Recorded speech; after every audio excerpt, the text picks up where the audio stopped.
Economist. In this lecture, we'll be discussing about Module 4 of VLSI Design and Testing. So this module is all about the CMOS circuit and logic design.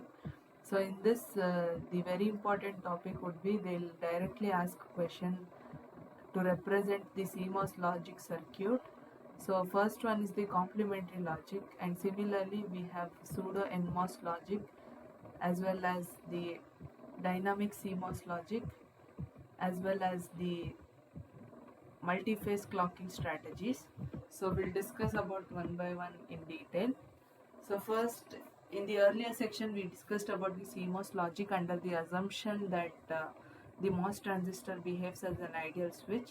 So in this lecture we'll discuss about the alternative CMOS logic configuration and the impact of non-ideal switch behavior along with the comparative analysis of different logic structures.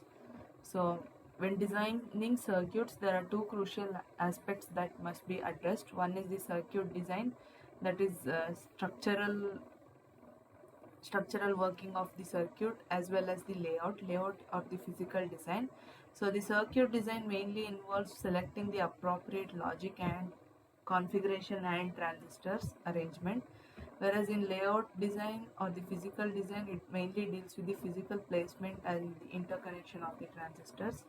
So in CMOS logic structure, it is fully complementary static CMOS, and it's the most efficient choice, and these improvements often come at the cost of increased design complexity. So next is need of alternative CMOS. Why do we need to move on to other CMOS logic structures when we have the present one? Because of the following characteristics such as the area constraint, speed limitation and design feasibility. Along with that, we have CMOS complementary logic.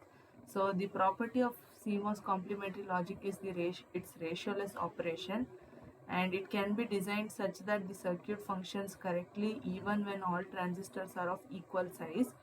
And next one is optimization. Although basic functionalities are achieved using the other logic, but the main constraint would be size and speed. So we should be able to optimize the circuit based on our need. And the third one is complex logic implementation. So more complex gates can also be implemented using this CMOS logic. So this is one such example. Here we have AOI gate, that is AND, OR and NOT gate. Z is equal to A into B plus C into D plus E. So this is how you represent the CMOS complementary logic. And various key electrical properties that the substrate connection impacts would be body effect. Body effect, that is that it affects the threshold voltage of the transistor and also influences the circuit performance. Next one is leakage current. Improper substrate connection may lead to leakage current increase and also causes latch-up issues. Next one is power integrity.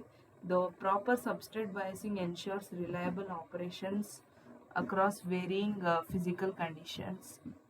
Next, the another type of logic representation would be pseudo NMOS logic.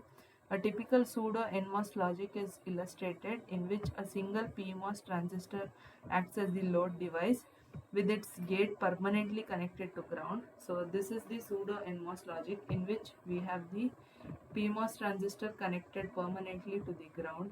The gate terminal of PMOS transistor is connected to ground and rest of the circuit is same. So the pull-up device is always turned on, meaning that the circuit is operating with a ratioed logic. The circuit also depends on the beta ratio, that is beta load divided by the beta driver. So this ratio must be carefully selected. And one of the main drawback of pseudo NMOS logic is with the conventional NMOS logic, it is the static power dissipation that is occurring here. Since PMOS load is always on, the current continuously flows whenever the pull down network is also active. So this is one such drawback, and the transistor count and the input loading that would be required for pseudo NMOS would be n plus 1 transistors, because one PMOS is permanently grounded along with other connections.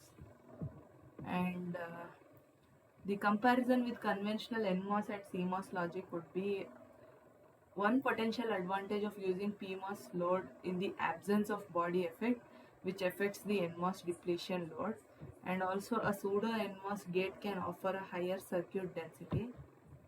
Another very important type of CMOS logic would be dynamic CMOS logic. In exams, they'll directly ask the question, explain the CMOS logic circuit, and they can also ask, explain the pseudo NMOS logic circuit as well as the dynamic CMOS logic. So you have to write the diagram and explain.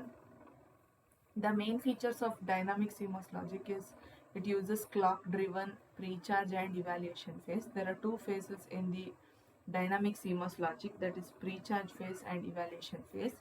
And in this we reduce the transistor count, leading to increased logic density, and it also requires careful clock synchronization to avoid errors. So the pull up network is in the pre-charge phase, whereas the pull down network is in the evaluation phase. So this is the block diagram of a dynamic CMOS logic, and it consists of NMOS logic network that is responsible for evaluating the logic function, and the PMOS pre-charge transistor which charges the output to VDD during the pre-charge phase. And you have to write the operation phases of dynamic CMOS logic also. The main control signal or the controlling the switch between pre-charge and evaluation phase is based on the clock signal that is represented as phi. So first one is pre-charge phase. In pre-charge phase, phi is equal to 0, that is the clock signal is 0.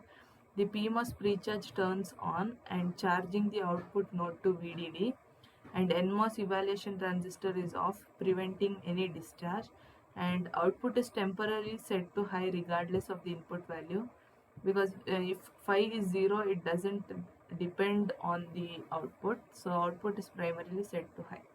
Next one is evaluation phase. In evaluation phase, phi is equal to 1, that is clock signal is 1. Pre-charge phase, transistor turns off now, and NMOS evaluation transistor turns on, allowing the NMOS block to evaluate the function.